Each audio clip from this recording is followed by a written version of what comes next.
Here, don't forget your free ticket to the biggest theater in the world. Your seat is reserved for Modern Theater of the Mind every Tuesday night. WHAV presents Radio Theater Project, a new anthology series of comedies, dramas, mysteries, and science fiction. Tune in every Tuesday night at 10 p.m. or the encore performance at 1 a.m. Remember, only local radio can bring you this feature opportunity, but only WHAV does. Wave weather! I'm WHAV meteorologist Gary Best with wave weather for the Merrimack Valley. Increasing clouds during the night with a chance of showers overnight. Low temperatures upper 40, showers during Tuesday morning. Then it should become partly sunny into the 60s during the afternoon. A few clouds Tuesday night, upper 30s to near 40. And Wednesday, mostly sunny skies. Temperatures right around 60. Mostly sunny, 55 to 60 on Thursday.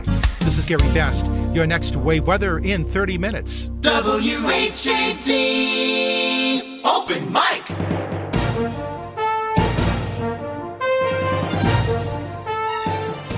From the Edwin V. Johnson Newsroom, WHAV presents the Open Mic Show with Tim Coco. Make your voice heard. Call 978-374-1900. That's 978-374-1900. Or email tcoco@whav.net.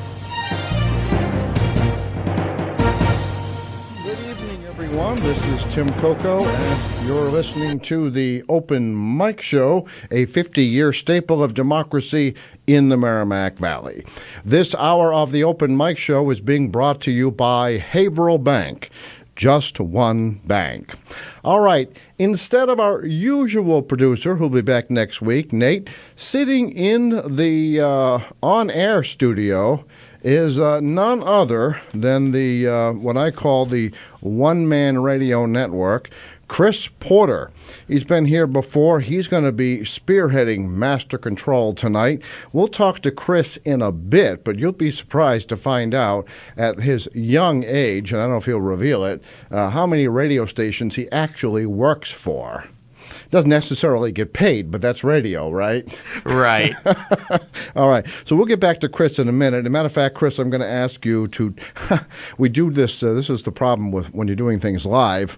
I printed something, and it's on the printer in the second cubicle, if you could bring that to me. All right. This is WHAV. You can watch this program at right over there. You can watch this program at whav.tv or on Haverhill Community Television Channel 22 in Haverhill on Comcast. I'm going to actually, since Chris is new here, it's the next cubicle up. Okay. He found a printer that's not plugged in but loaded with paper. Okay. All right. Now, you can listen to WHAV, of course, 24 hours a day, 7 days a week at whav.net on your computer or smartphone. It's also on cable television, usually the sound behind those bulletin boards, and over Channel 8. Haverhill, I think, to be determined whether it's going to be 22 or 99 coming up. Speaking of which, there should be a number over there to call Haverhill Community Television and just see if they'll put our picture on. Okay. I think it's 372-8070. Someone can correct that. That's very interesting. All right. Methuen channels 8 and 22 on Comcast, channel 32 on Verizon Fios. Plasto channels 17 and 23, Sandown channel 17. Keep in mind, Methuen's channel 32 is heard statewide in communities with Verizon Fios. You can interact with this program by calling me at any time, 978-374-0900. 1900. If you're watching on video, you'll see it's always on the screen, 978-374-1900. Our guest coming up after the news at 7 o'clock is none other than Haverhill Mayor James J. Fiorentini. Now, last week I pointed out some things and I invited, and I always do this, I may have an opinion on this program. It is an opinion program after all, but I invite responsible rebuttals, and I hope we'll get that tonight. All kinds of exciting things happening in downtown Haverhill, and Mayor Fiorentini is expected to tell us about that after the news. Besides calling me, if you're shy, you can email me at tcoco, T-C-O-C-O, at whav.net. There's also a message board below the TV screen at whav.tv if you want to sign in with almost anything, Facebook, Twitter, whatever account you may have. You can also create a WHAV account, and you can type right there. I don't know of any comments there. Speaking of the television screen, we're kind of adopting some austerity measures here. As a nonprofit, you might expect that. And so we are testing a new platform for the video. And so if you'll be patient with us, it is allowing only 10 users during this trial period, 10 concurrent users, so there may be people who tune in and out and make spaces. But we're trying it out. So far, so good. It should also give us the ability to send to Facebook. And in case Master Control doesn't know, you have to dial 81 to get an outside line. Okay. All right. Sorry. This is how we break in producers. We tell them nothing at the beginning of the program. So you can do that. Chris, feel free to ask me questions on air. The listeners are our friends and our family. Well, sadly, we're not going to be on the station tonight. Oh, why is that? Because they said they are rewiring some equipment there. All right, So. Mayor Fiorentini, do you understand that because you're on tonight, I don't think it's a coincidence, they're rewiring you. So, all right, well, let's get the word out to folks on Facebook at the break so that they can try tuning in to video there. Very, very interesting. When Stan Colton is here, we have a half-hour gap while he's on. When the mayor's here, they're rewiring. Very interesting. This could limit some of our phone calls and interaction tonight. Very interesting indeed.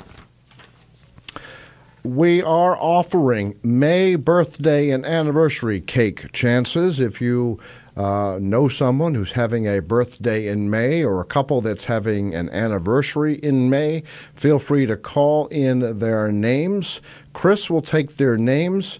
You do your wishes on the air. You talk to me. You say, happy birthday, Martha, or a happy anniversary, Jim and Agnes, whatever their names might be. And you get to wish them that. And if they win the last Monday of the month, maybe they'll share a piece of their cake with you. A delicious cake that it is, 7-inch cake, choice of vanilla or chocolate from LBD's second generation Italian bakery, 140 South Main Street in Bradford. LBD's, it's just an incredible place. I say this often because I just can't believe the long hours that they work, but they're open every day at 6 a.m. So if you're taking the train to work, or even if you drive into work and you want a quick pastry and not one of those, cellophane wrap things with so many preservatives, it's probably been here since 1968, you can go get a fresh pastry, breads, pizzas, all kinds of things from LBD's second-generation Italian bakery in Bradford. All right, we have some other gifts also tonight. we still have this trivia question out there from our friends at Kimball Tavern Antiques, corner of Salem and South Main Streets in Bradford. This was, if you recall, a four-part question, but if you've been paying attention, someone has already answered three of the parts. We're not going to give you that information. You should have been taking notes. But here's part one of the question. John Greenleaf Whittier. Now, we all know who Whittier was. He was born in Haverhill, and he was a famous poet. John Greenleaf Whittier used to frequent two New Hampshire towns, very particular towns. He did go to some others. Which were the two towns? So that's 1 and 2 of the question. And then there are two locations that are named after Whittier in New Hampshire. And what are those? And those, the answer is related to the first part. So this all will make sense at the end. The winner will receive a $10 gift certificate to Kimball Tavern Antiques, corner of Salem and South Main Streets. We're still giving away, and there's not going to be any special contest. If you would like to go see the Haverhill Police All-Stars play the All-Pro Patriots Celebrity Softball team at Haverhill Stadium, that's going to be Monday, June 8th. We have tickets. This will admit to worth $20. First come, first serve. We'll give away as many as you need until we run out of tickets. So admit to Haverhill Police All-Stars versus the All-Pro Patriots Celebrity Softball team. And our good friend Jerry in Methuen generously donated comedy night tickets. We can admit up to 4 people, 2 for each ticket. The Methuen Police Patrolmen's Association is having a comedy night at the luxurious Andover Wyndham Hotel. That's going to be May 21st, so in a month, May 21st. Who would like to go? No, jumping through hoops, no terrible trivia questions. The first to ask will admit to Comedy Night Andover Wyndham Hotel to benefit the Methuen Police Patrolmen's Association. So all kinds of prizes. We have cakes, we have games, we have comedy nights. What a great day. All right, we're just a few minutes before break. I would say that nearly 100,000 people can't be wrong. Would you agree with me? Well, 99,893 Facebook users. Now, I don't know if you're on Facebook. It's what is called a social media platform. But 99,893 before the start of this broadcast, maybe 100,000 before the end of the broadcast, are flocking to WHAV's Facebook page. Why? Well, now this is going to come across as probably a little somewhat self-serving, but WHAV is a non-profit radio station that really has carved out its niche in local news. In fact, it's the only Haverhill-based news source. And Facebook users seem to be figuring that out. So here's some things that you heard first on WHAV. Heard first. And I dare say, and maybe this will offend my colleagues in the other media, but I dare say that if you hadn't heard it first here, you may never have heard it anywhere else, since this kind of gave others the news. But the movie Joy with Jennifer Lawrence is going to be filming in Haverhill tomorrow, in downtown Haverhill. You heard about that first at WHAV. Whether you read it on the news pages in text, WHAV.net, or listened to it on the air, you heard it there. You also heard first, it's all on the news all day today, and you'll hear it again at 7 o'clock and 8 o'clock.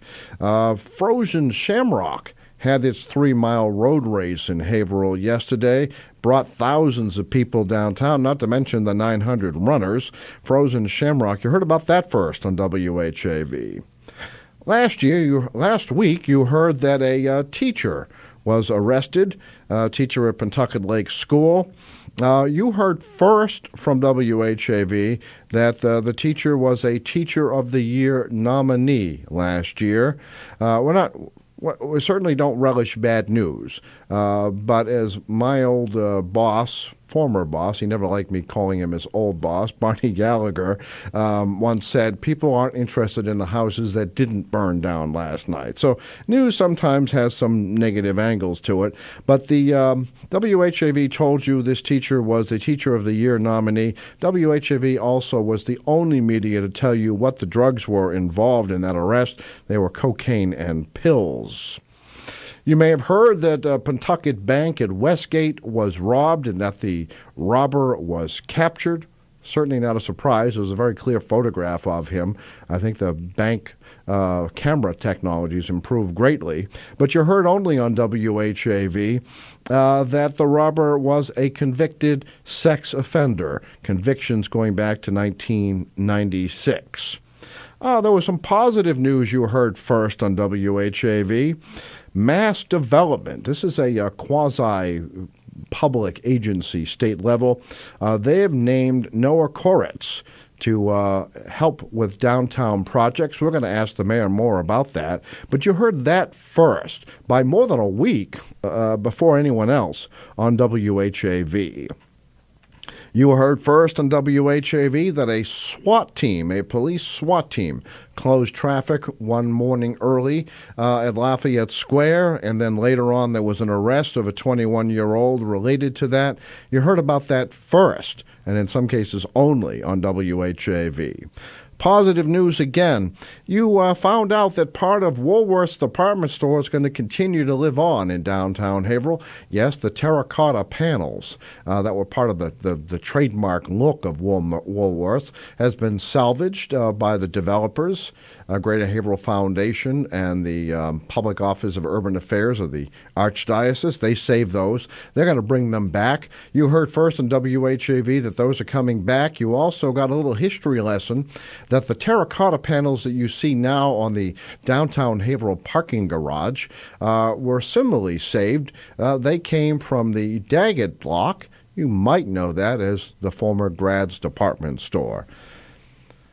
Also, another positive story. What was the story behind Woolworth's construction in 1949? Well, if you paid attention to that story, you found out only on WHAV that it was a long-delayed process on its own.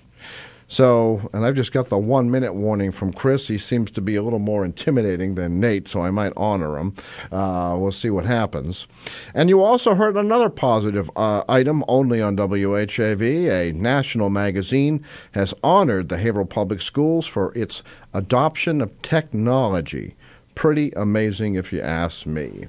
All right, when we come back from the break, we're going to learn about the one-man radio network, Chris Porter. He's in master control tonight producing this very program. We'll talk to him. And then coming up after the news at 7:05, Haverhill Mayor James J. Fiorentini. And apparently all the wires are being cut at Haverhill Community Television, so hopefully you'll tune in on the internet, whav.TV, to see the mayor. All right, Chris is going to take me off screen. We'll be back in just a moment with more of the Open Mic Show. Open Mic!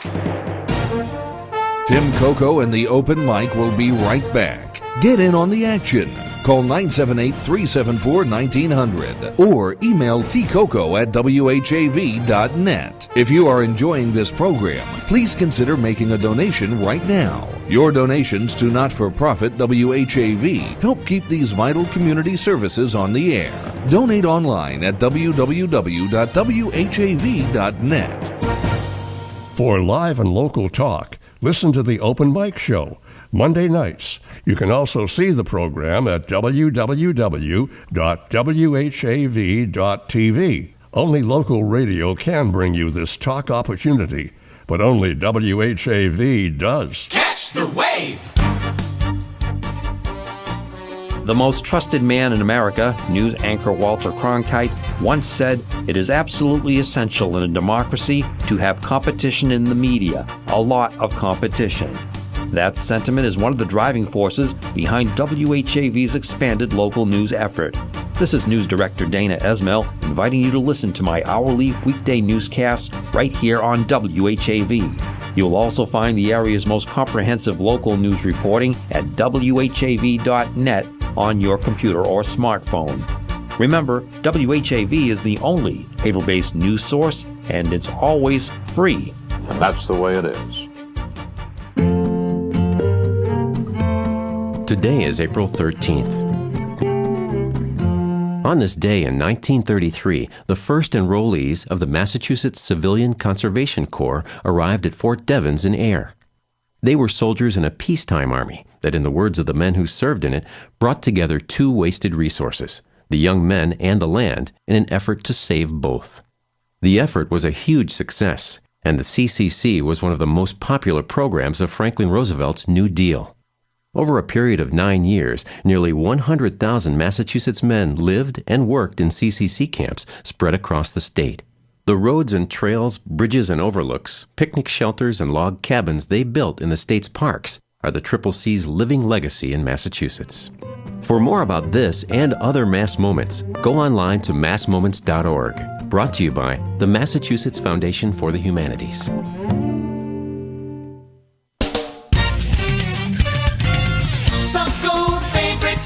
Music. Catch the wave. WHAV. Open mic.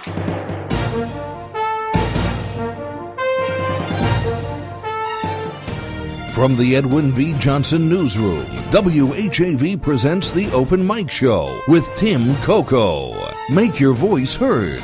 Call 978-374-1900. That's 978-374-1900. Or email tcoco@whav.net. And welcome back to the Open Mic Show, a 50-year staple of democracy in the Merrimack Valley. This hour of the Open Mic being brought to you by Haverhill Bank. Just one bank. I'm going to do something live while we're here because I think some people on Facebook might like to know that they can't watch the program on Channel 22 tonight. Suspicious rewiring occurring when the mayor is coming on. So we're going to suggest that people visit WHAV.tv to watch or try WHAV's Facebook page where there is a test video stream. I'm literally typing as we do this, and we'll post that, and we'll see what happens. Those of you who are watching, we have some photographs, and in no particular order. I'm going to ask Chris to put them on, and then we're going to talk to Chris as well. Just a reminder, look at this. Our Facebook post reach, that's the term they use for these people interacting with WHAV on Facebook.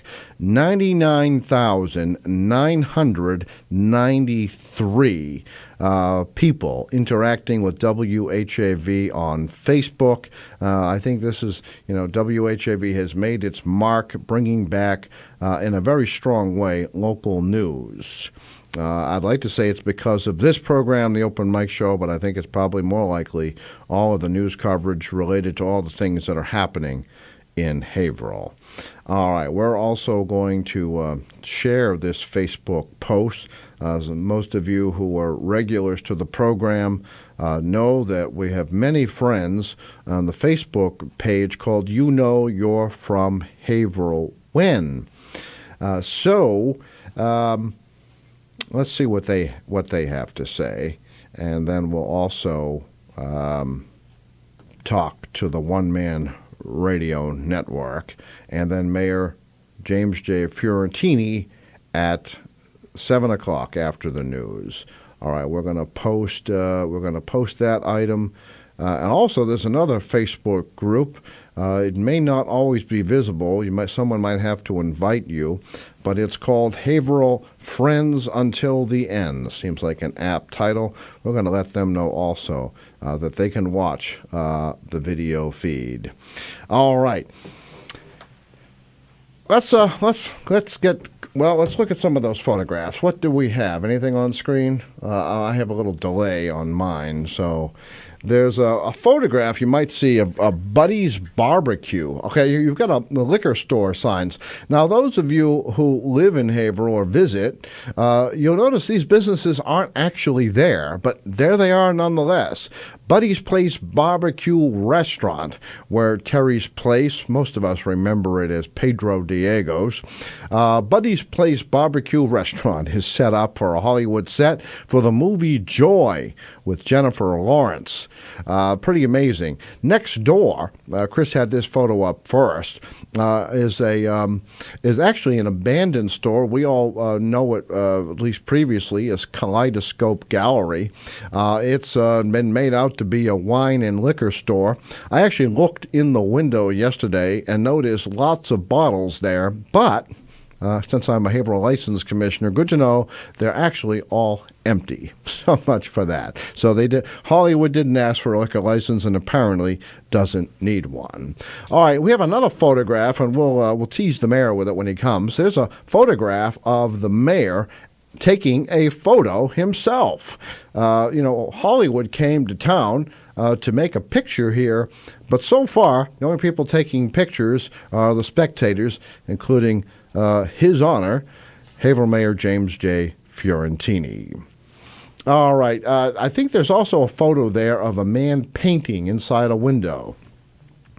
This photo, and now Chris is going to have to get the phone, this photo is of a man. He's actually from Boston, and he is painting from the inside the letters Charlie's Hardware. Okay, Charlie's not opening a hardware store in Haverhill, but whoever this Charlie was, director David O. Russell, said that hardware store was formed in 1957. And so we have the painter putting the language on the window, Charlie's Hardware. Yes, you heard it first on WHAV, downtown Haverhill being converted into a movie set tomorrow. There'll be all kinds of traffic detours and delays if you're going down there. Probably some limited parking if you're a tourist, so you can take your chances with that. Will you see Jennifer Lawrence or Bradley Cooper or De Niro? Remains to be seen, literally, as it turns out, so you might want to take a peek there. Maybe we'll get some insight from Haverhill Mayor James J. Fiorentini. All right, in the 5 minutes here before the news, Chris Porter, the one-man radio network. Chris, are you in control there? Yes, I am. All right. Those of you watching on television, we've just gone to split screen. You're seeing WHAV's control room, and you're seeing me in the Edwin V. Johnson newsroom. Chris, how old are you? I am 23, going to be 24 in August. All right. He's not even 24 yet, and he works for 3 radio stations. We're going to add WHAV. That's 4. All right. What was your first actual on-air work, at WMFO? Yes, at WMFO. I started back there in 2009, I believe. All right, tell the listeners, some actually may know what it is, but tell the listeners where WMFO is located, both physically and on the dial, and it's affiliated with a college, isn't it? Yes, it's affiliated with Tufts University, and it's in Medford. All right. And it's on 91.5 FM. How did you even think to go do something there? How did you find them? I made friends with a guy named Danny on Facebook because he heard I was doing online radio for a little bit of time. So he heard out about the online station and he emailed me and he's like, hey, do you want to come down to the station? And, the rest is history. Now, is that an all-volunteer station? Or? Yes, it is. Do students use it too? Students and community volunteers. All right. That's an unusual model. And then another low-power FM station like WHAV is going to be, if we can get this tower put up, WXBJ out of Salisbury. Yes. They actually didn't have the opposition as WHAV did and was able to go on the air right away. They also didn't need what we call, I don't think they did, a second adjacent channel waiver. We needed to, put our tower up higher, but that's about the only thing we needed to do. Like higher than the 100, foot minute, So when did you first do a program, or did you do something else first for WXBJ in Salisbury? Well, we started as an online radio station I started doing online radio back in about 2010. All right, so you already have like 5 years under your belt here. Yeah. Doing online radio, internet radio. Well, that's what WHAV.net is. All right, so you were doing that, and now WXBJ has adopted an oldies format, is that right? Yes, 60s, 70s, and 80s. All right, 60s, 70s, and 80s. WHAV doesn't bring you the 80s, so we'll let you go over there for that. But they're not competing with us in our major area, which is news, and we're not competing with them with the 80s, so I think we're okay. We're all friendly, yes. Right? We're all friendly. Actually, I visited the station. Pretty impressive setup. They saw the computers. They bought a control board similar to what we have in Master Control, where Chris is now. And now, just recently, now this is really the coup. I saved the best for last. Many of you old-timers like me remember WMEX 1510 on your radio dial. Very, very big, top 40-ish station in its day when AM radio was king. And guess what they're doing? Chris, tell us about Saturday WMEX. nights from 6 to 9 p.m. They're letting us do a rock and roll show with all the old jingles, all the old commercials, and it's really a blast. All right, so what day is Saturdays? Saturdays from 6 to 9 p.m. 6 to 9 p.m. So if you want to go back in time and listen to your AM radio, hear WMEX. You're going to hear the music of the day. You're going to hear the jingles of the day. And how did this all come together, Chris? Actually, we do a talk show Saturday mornings over at MEX, and I, met the owner, and I was like, this station used to be a legendary station back in the day. Wouldn't it be great if we can bring back, the music, the jingles, and all that? And he said, you know what? That's a great idea. You guys want to do it?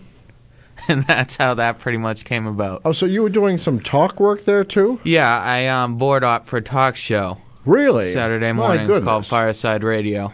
My goodness. So he already knows how all this talk stuff works. And the guy who hosts it is best friends with my boss in Salisbury, so that's how that came about. All right, so making connections. Yes. Radio not necessarily making anybody wealthy in this day and age, but you enjoy it. Yes, I love radio. I do too, and I think our listeners do as well. All right, I'll tell you what, let's go to local news. Dana Esmel, news director, news with FSN, and then local weather. We'll be back with more of the Open Mic Show, and hopefully Mayor James J. Fiorentini is in the lobby now waiting to go on the air. We'll be right back. Open Mic! Tim Coco and the Open Mic will be right back. Get in on the action. Call 978-374-1900 or email tcoco@whav.net. If you are enjoying this program, please consider making a donation right now. Your donations to not-for-profit WHAV help keep these vital community services on the air. Donate online at www.whav.net. It's 7:02. WHAV Merrimack Valley. WHAV is a not-for-profit service of Public Media of New England Incorporated.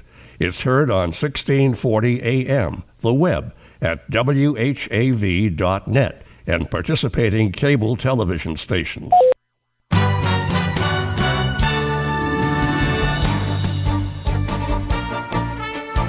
Here's what's happening in local news. Massachusetts State Police will conduct a sobriety checkpoint on Saturday and into Sunday, quote, on a public way in Essex County, according to a statement from Colonel Timothy P. Alban, superintendent.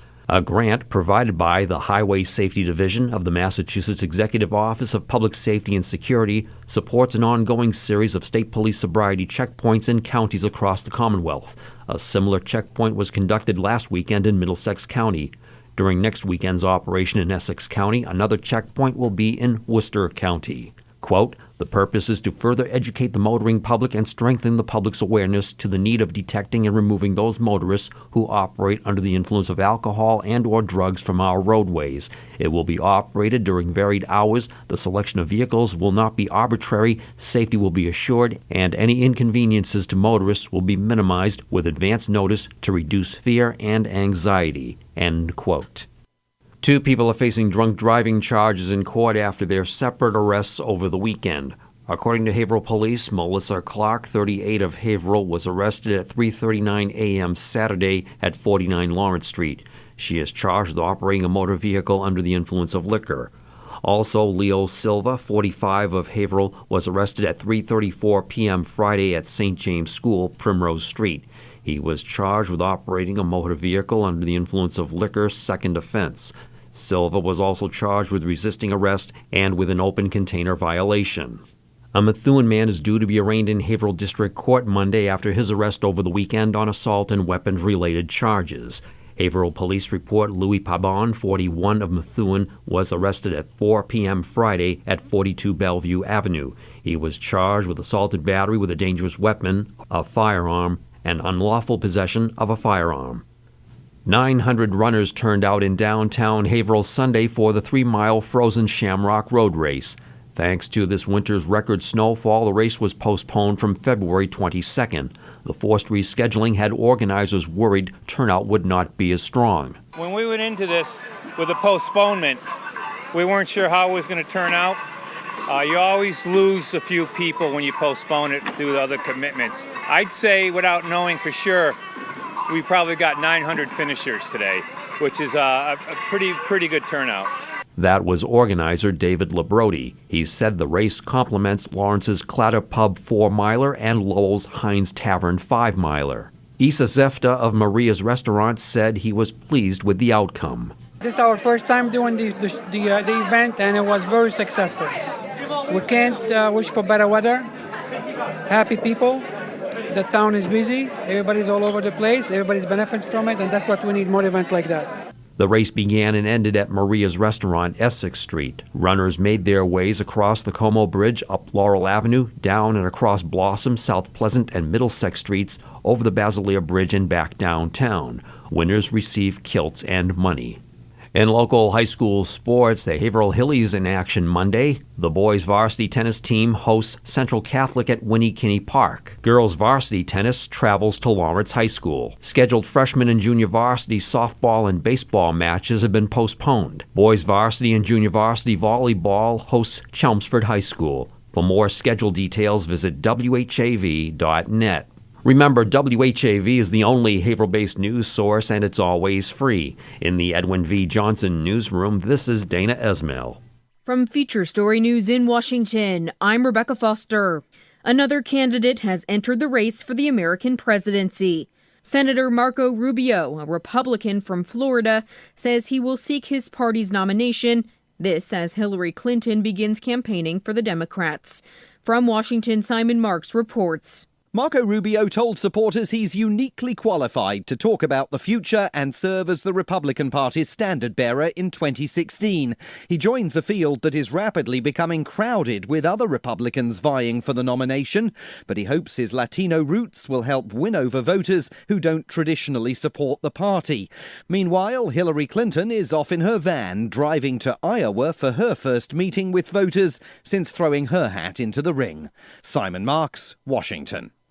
Russian President Vladimir Putin has paved the way for overdue missile system deliveries to Iran. The move comes after world powers reached an interim deal with Iran on curbing its nuclear program. Julia Lyubova has more from Moscow. Moscow says it has lifted a ban on supplying Iran with a sophisticated air defense missile system. Delivery of the S-300s was cancelled in 2010 after the UN imposed sanctions on Tehran over its nuclear program. But on Monday, Russia's President Vladimir Putin gave the go-ahead after Iran struck an interim deal with world powers to curb nuclear activities in exchange for sanctions relief. The contract to deliver the system was heavily criticized by Israel and the US, who feared it could be used to protect Iranian nuclear sites. The Russian Defense Ministry said it was ready to supply the S-300 equipment promptly, according to local media reports. Julia Lyubova, Moscow. Yemen's president, writing in the New York Times newspaper, has called for international support to fight insurgents in his country. Abdu Rabu Mansour Hadi fled the country last month after weeks of fighting. Here's Nick Harper from New York.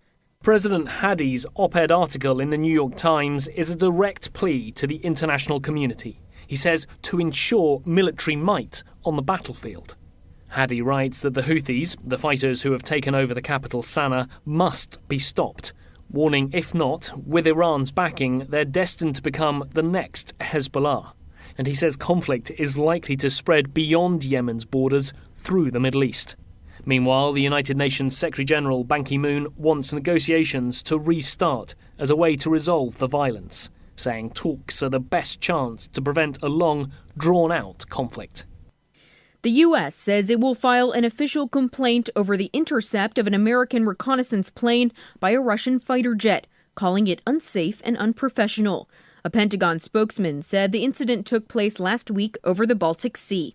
From bureaus worldwide, this is FSN. Wave weather. I'm WHAV meteorologist Gary Best with wave weather for the Merrimack Valley. Increasing clouds during the night with a chance of showers overnight. Low temperatures upper 40, showers during Tuesday morning. Then it should become partly sunny into the 60s during the afternoon. A few clouds Tuesday night, upper 30s to near 40. And Wednesday, mostly sunny skies. Temperatures right around 60. Mostly sunny, 55 to 60 on Thursday. This is Gary Best. Your next wave weather in 30 minutes. Those Boston stations don't always understand weather in the Merrimack Valley. Stay informed with Wave Weather every 30 minutes, 24 hours a day on Soft Gold, WHAV. WHAV, Merrimack Valley, open mic.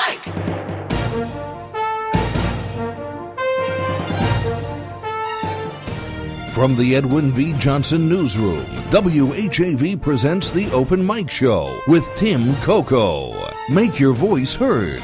Call 978-374-1900. That's 978-374-1900. Or email tcoco@whav.net. Welcome back to the Open Mic Show. This hour of Open Mic being brought to you by Haverhill Bank. Just one bank. All right. Well, I was telling listeners a moment ago, but I'll repeat it if you're just tuning in. We might actually be at 100,000 now Facebookers. That's the term I'm using. Facebook members, Facebook users, whatever you'd like to call them, that have joined WHAV's programming offerings, whatever you'd like to call them, by Facebook. And of those, about 100,000, maybe over that by now, have tuned in to WHAV.net, have clicked on news items, have visited the news offerings. And wouldn't you know it, Haverhill Community Television tonight decides without notice to rewire their station. I have a hard time believing that is a coincidence since Haverhill Mayor James J. Fiorentini was going to be on the program. I don't know whether he forgot and we're not going to bother him, or he noticed that it wasn't on TV and said, why bother? That's always a possibility, but a little history is probably helpful here. You may recall that last fall, Haverhill Community Television notified the mayor that the mayor's own appointee, Stan Colton, was being kicked off the Haverhill Community Television Board of Directors. Not that he did anything wrong, but because the station decided it no longer wanted any association with the city of Haverhill whatsoever. So not only was the mayor's appointment knocked off, but similar positions reserved for the Haverhill Public Library, reserved for Northern Essex Community College, and so on, also were eliminated. Then all of a sudden, their attorney, former Haverhill City Council President Mike Hart, discovered that, in fact, the bylaws has, in fact, allowed Stan Colton to continue serving for another year. So Stan Colton is on the board.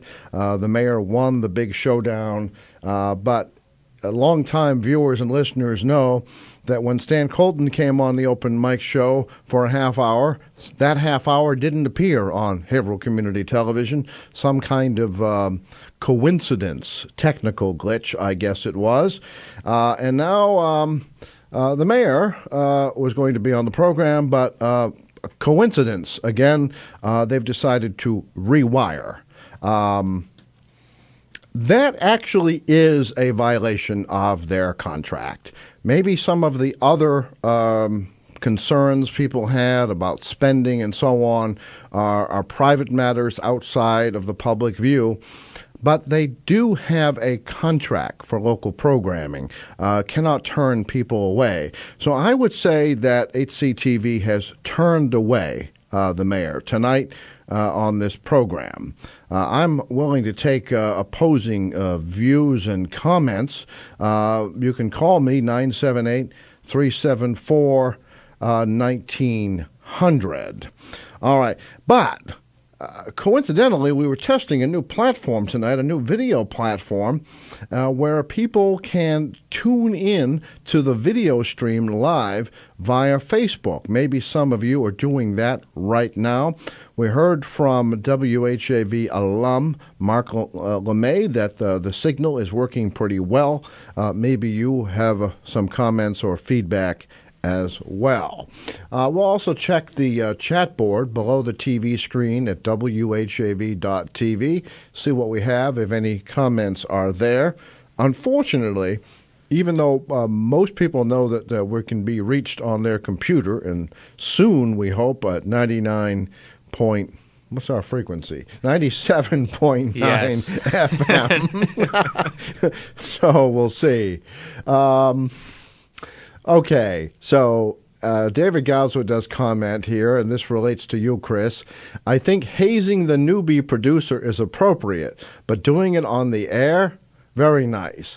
I wasn't hazing you, was I? No, you weren't. We're just having fun. Yeah, we're just having fun, David Goswood, open mic show historian David Goswood. All right, well, I guess we've been found out, Chris. You can put the ropes away and we can do something else. All right, open mic show, a 50-year staple of democracy in the Merrimack Valley. I went downtown yesterday. I rather enjoyed it. I would say it was like truly the first day of spring. A lot of gawkers, we can call them, came downtown to see what's happening to buildings on Washington Street as they are being Hollywoodized, if that's a word. No, it's not, I'm sure. Being converted into a movie set for the movie Joy, starring Jennifer Lawrence. It's a David O. Russell film. Pretty amazing, the detail. I spoke with a painter who was painting the words Charlie's Hardware. Oh, Mayor, wait 1 minute. We thought maybe you might not want to be on since HCTV suddenly decided to rewire tonight. So I'll tell you what.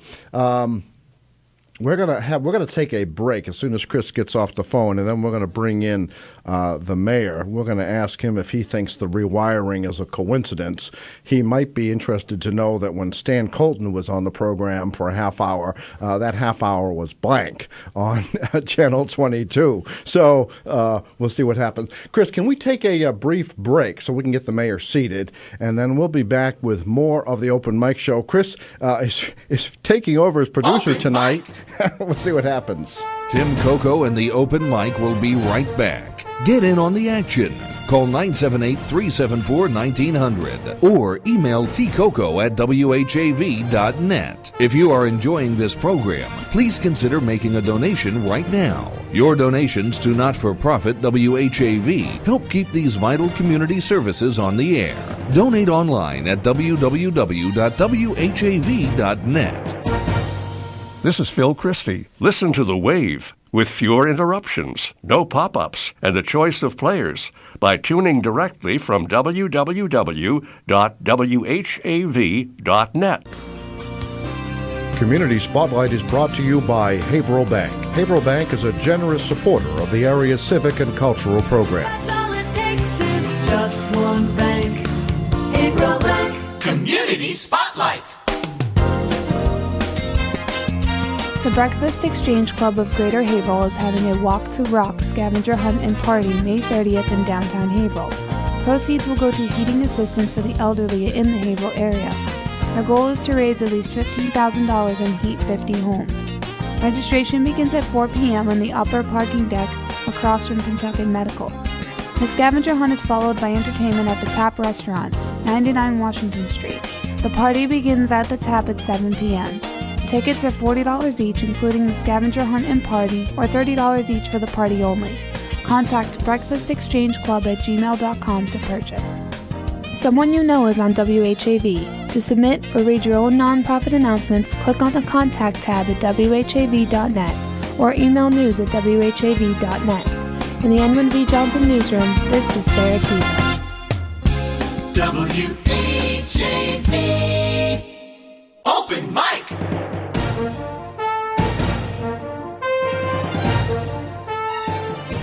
From the Edwin V. Johnson Newsroom, WHAV presents the Open Mic Show with Tim Coco. Make your voice heard. Call 978-374-1900. That's 978-374-1900. Or email tcoco@whav.net.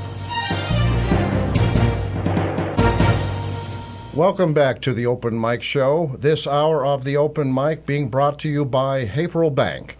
Just one bank. In the studio now, and Chris, actually, could you adjust the camera? In the studio now is Haverhill Mayor James J. Fiorentini, and I think the mayor's given me credit in the past for being one of the few who pronounce it correctly. Is that either right? have to go to Rome on a trip or come on Tim Coco show. It's Get only my name pronounced right. It's only because the mayor coached me on that. But you know, otherwise I'd be betraying my Sicilian roots, perhaps. You're from Sicily. I didn't know that. That's right. Where's Fiorentini from? Well, my family's from all different. All four of my grandparents were from Italy, and all from different parts of Italy. Oh, okay. So normally, if I meet somebody who's Italian, I can say paisan, which, as you know, means countryman. Right. Normally, we're from the same region. We missed Calabria. That's the only thing we don't have. The Fiorentinis are from right outside of Rome. My mother's father, the Scamparinos, were from Sicilian. Okay. From right outside of Syracuse. That's why I'm actually half Italian. And I have to admit, and I think this is kind of a disservice to women if they. I knew I half liked you. All right, yeah, half like the WHAV half sometimes is questionable, but no, it's funny because I think it's unfair sometimes. I don't know what you'd end up with, a very long hyphenated name if women didn't give up their last names in marriage.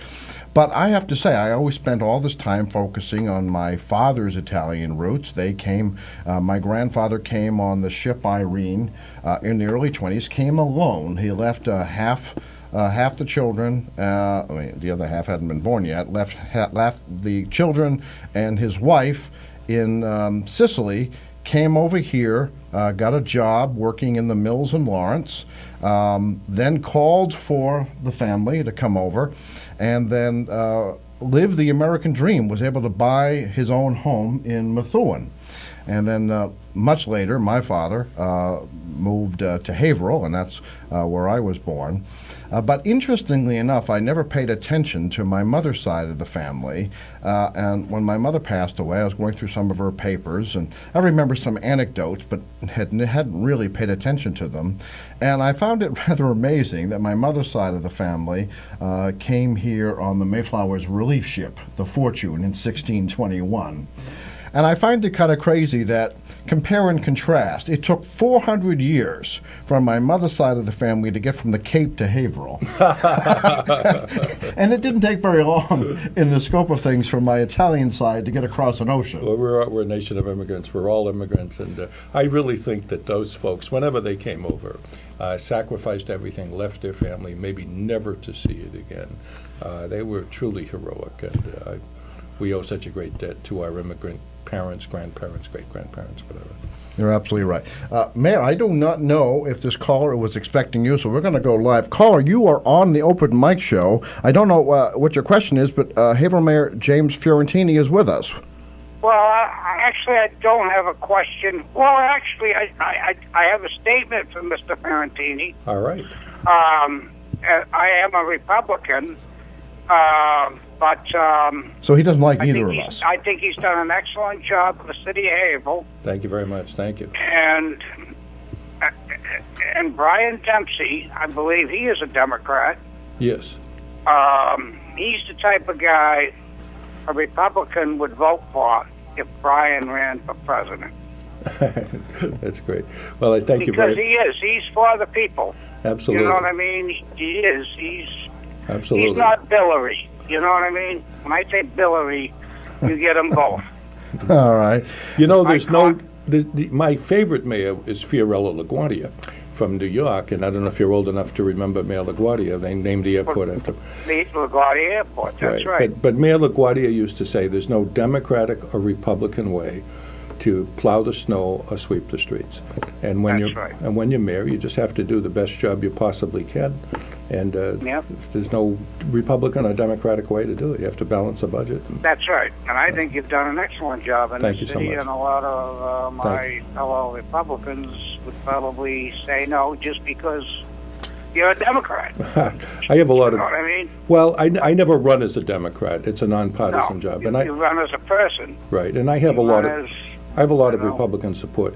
My first I didn't even know you were on tonight. I'm down the beach, and I can't get you down here in Salisbury. But I'm wondering what's going on. I guess my question to you and to Tim is: it seems like, and I hate to, I know I'm probably not going to get an answer out of you, but it seems like community TV is either blackballing Tim or blackballing certain people in this city, because it seems like for the last year and a half there's been problems with him being on. He's on, of course, with The Voice, but visual, every week something comes up. They're playing this Beechcraft and all this other stuff, and I'm glad Stan Colton's reinstated, because that was a farce. I think it needs to be looked into. Like you say, if they're getting almost $1 million a year, what's going on down there? They're all good people. I usually have a good working relationship. I love the show, and I believe they're all good people, but I believe there is... I don't know if they're afraid of Tim getting into the FM network. There's something there. You can't deny it. Or you can, but I believe there's something there. I don't know what it is. I appreciate your point of view. Thank you. Well, thank you very much. I hope you don't mind if I expose who you are, because I'm one of the Wood boys. You're one of the Wood. We call them the Brothers Wood, all of them. Well, there's quite a few of us. Which one are you? I think there's something cynical going on. It just seems like every week they're either blocking you out, and you two need to... They need to work with you.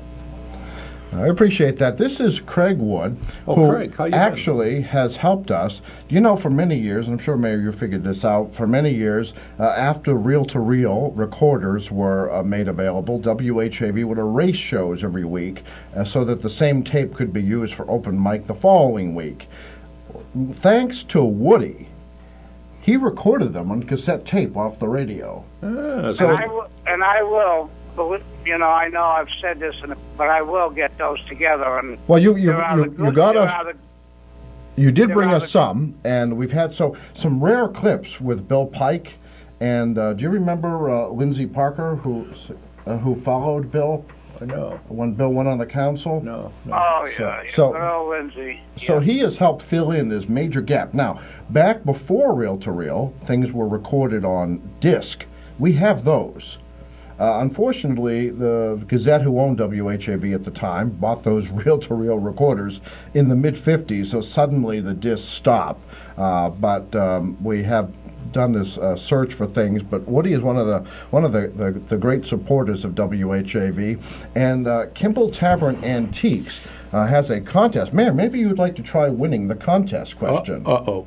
Here's a question. Yeah, but I didn't put, Rodney put the trivia in, so, I mean, it was a little either convoluted or complicated, or both. But okay. It was like a 5-part question. I said, Rod, try to keep it simple. It's a 4-part question. But if you're a long-time listener, Mayor, someone has actually answered 3 of the parts, but we're not going to tell you which 3. But in order to win a $10 gift certificate to Kimball Tavern Antiques, here's the question. John Greenleaf Whittier, here are the questions. John Greenleaf Whittier used to frequent 2 New Hampshire towns. Now, not just any 2 towns, 2 particular towns. What were the towns? So that's 1 and 2. And then name 2 locations that are named after John Greenleaf Whittier in New Hampshire. Now, obviously, there are multiple correct answers, but we're looking. You want to take a chance? I have no idea whatsoever. Obviously, we live on the border, so we must have crossed into New Hampshire frequently, but that's a tough one, Woody. I think it might go. That's not a record yet. We had a record question that came from Bowling Alley came from Kimball Tavern Antiques, where you had to list what was it, 15 or 20 bowling alleys since 1950. Yeah, there were quite a few. And someone got it. It took a while, but naming all of the ones. What's that?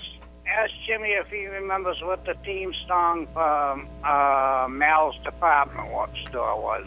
Theme song for Mal's department store. Yeah. Where was Mal's? Was that the one down by Lafayette Square? Yes. Yeah. No, I was at Building 19. No, that was J.M. Fields. Oh, I remember J.M. Fields. I'm going to tell you a story about how my dad taught me to shop at J.M. Fields. But Mal's, where was Mal's? Was that on Hilldale Ave? Right after? I thought Mal's was before J.M. Fields. No. Well, unless they moved, but I remember Mal's being on Hilldale. Mal's had an ad. Hilldale near the gas company? Yeah, near the gas company. Yeah. Mal's had an ad one night that they were open until midnight, Christmas Eve. I went down. I was a Vista volunteer then. I was living in Iowa. So I came home. I got home at about 11 o'clock. I got there at about 11:15. I wanted to buy a present for my grandparents. And they came to kick me out of the store. I remember this. I had the ad. I said, wait a minute, I have an ad from the Gazette. They're open till midnight. And they said, we're going to call the police and have you arrested. I said, arrested for what? My goodness. That's where I remember about Mal's. Oh, so they weren't the friendly place. You know, I've regretted that, actually, because those were just poor working people. They wanted to go home for the night. Oh, yeah. They were that First National was down there. Oh, First National, I remember them. My dad was a school teacher, but he also ran a grocery store, and in the summer he cut meat for First National. But it was Marvelous Mal's, your dollar's pal. Say that again? Marvelous Mal's, your dollar's pal. Ah. That was the saying. Marvelous Mal. Now, you should have saved that for a trivia question. Well, Rodney will come up with some good ones. You know, he's good at that. All right. Anything else on your mind? No, I just, I'm down the beach, just opened the place up. I had a couple of pipes broke, but I fixed them today and opened it up for the season. And not that there's much going on down at Salisbury. I wish Salisbury was coming back like Haverhill is. Haverhill's coming along great. There's your first compliment of the night. The other I gave it to myself. He was heading there. Tim, and when your lease is up, if you want to broadcast from probably the second oldest place in the city, maybe they'll work something out. Oh, very good. Thank you very much. We always like to have options. Well, I know they're gouging you over there. You know what I mean? I like to be closer to downtown, to be honest with you. The booming downtown. Why don't you get that FM going? Now, will you have, what type of shows do you have on there? Well, actually, very much like what we're doing now, except there'll be more people, I hope. Right now, shows, call-in shows. Yeah, open mic show will expand to more nights per week. There'll be more that'll be nice. curating of the music. And I'll have to give more prizes for a week. No, actually, we also have a bunch of prizes. We have an emergency prize box provided by Kimball Tavern Antiques. Yeah, but we can, like I say, if you start going a few nights a week, we'll just up that, because we got to get rid of this stuff. We got too much stuff. You know what I mean? People like that stuff. And, what a sales pitch. Yeah. All right. Well, Woody, thank you so much for calling in. Okay, and Jimmy, good job. Keep up. Jim, how long do you think you're going to... how many more years you gonna do another 10? Who knows? We'll see. Well, that's what I want to ask you. On the snow removal, what do we get? 75% reimbursement if it's bundled together? Well, 75% reimbursement. The question is reimbursement of what? And that's actually a really big issue in the state right now. One storm was declared an emergency. We get 75% of that storm. We get about $450,000 back, which is great. But our total snow bill this year is going to be a little over $3 million. Right. The governor was down in Washington today meeting with Vice President Biden. Parties do work together. And asking Vice President Biden for his support to declare the entire winter a snow emergency, in which case we'd get 75% of the whole $3 million. That's what we're hoping for, and that's what we need. This is a that would be good. It might offset some of the we're going to have a tough budget special needs costs that are coming up. Well, we're going to have a tough year this year with special needs costs. Healthcare costs are going to be up about $1.8 million. Pension costs are up about $1 million, and this $2 million snow deficit makes it tough. Yeah. It's not getting any easier, is it? No, it isn't, but we're not going to go for an override. You can count on that. All right. Woody, we're going to talk more with the mayor about some of those things. We're going to have to take a break for weather, but we really appreciate your call, and I hope you stay tuned. I will, as I promised a couple of years ago, get those Bill Pike tapes. I've got Tom Bergeron, Rex Trailer. They were all on Bill Pike. And thank goodness I've got them someone on saved tape. I just got to get my you-know-what together. I'll help you with it. All right. Thank you. Take care. Bye-bye. Mayor, I just want you to know that you were here for history. Maybe. Oh, I have some trivia questions for you, Uh-oh. Oh, I brought them. Are you ready? Oh, I don't know about that, but I want you to see this number. This happened during the show tonight. Where's my glasses when I need them? Our Facebook post reach tonight went to 100,252 people. WHAV reached at Facebook. How'd you do that? 100,252. Now you might say, "Wow, what does that mean?" Well, I know what it means. 21,800 of those people actually clicked on some of the news links they saw. Wow. 164 people shared what they saw. 72 people commented on them. So what did you have on Facebook that caused this kind of a reach? Well, Mayor, you had something to do with that. I did. I think I'd like to say it's because I'm such a great personality, but I think it has something to do with Jennifer Lawrence coming to Haverhill. I see. All right, we're going to take a break. Well, Chris is now on the phone. Chris, let's take a break for weather, and then we'll be back with Mayor Fiorentini, sans Jennifer Lawrence, after this. Open mic! Tim Coco and the Open Mic will be right back. Get in on the action. Call 978-374-1900 or email tcoco@whav.net. If you are enjoying this program, please consider making a donation right now. Your donations to not-for-profit WHAV help keep these vital community services on the air. Donate online at www.whav.net. It's 7:36. This is Phil Christie. Would you like to hear the wave on your stereo, or even better, anywhere in your home? Check out the tips for better sound at www.whav.net. Catch the wave! The most trusted man in America, news anchor Walter Cronkite, once said, "It is absolutely essential in a democracy to have competition in the media, a lot of competition." That sentiment is one of the driving forces behind WHAV's expanded local news effort. This is News Director Dana Esmail inviting you to listen to my hourly weekday newscasts right here on WHAV. You'll also find the area's most comprehensive local news reporting at WHAV.net on your computer or smartphone. Remember, WHAV is the only Haverhill-based news source, and it's always free. And that's the way it is. Wave weather. I'm WHAV meteorologist Gary Best with wave weather for the Merrimack Valley. Increasing clouds during the night with a chance of showers overnight. Low temperatures upper 40s, showers during Tuesday morning. Then it should become partly sunny into the 60s during the afternoon. A few clouds Tuesday night, upper 30s to near 40. And Wednesday, mostly sunny skies. Temperatures right around 60. Mostly sunny 55 to 60 on Thursday. This is Gary Best. Your next wave weather in 30 minutes. Some gold favorites, the most music. WHAV Open Mic.